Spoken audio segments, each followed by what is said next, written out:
Okay, here we are building our greenhouse. First we dug the hole, dug the dirt out to the side of this hill.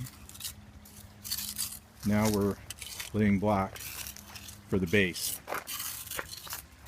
Then we're going to use old windows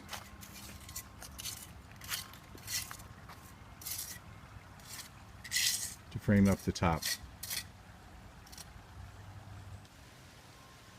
So now I'm cutting 2 by 8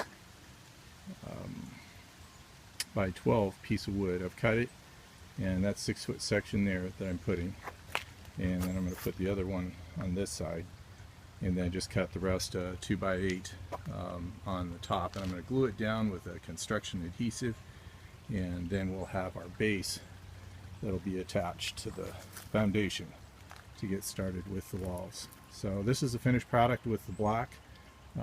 We've got everything set in place. Digging out in the middle, we're going to put a couple inches of gravel down so that it keeps it good for the drainage. So to glue the board down, I'm going to use some construction adhesive here to put on the concrete block to glue my board down. So I want to make sure it's a waterproof and indoor, outdoor, or exterior type of construction adhesive. So Liquid Nails, their Pro brand, will work just fine.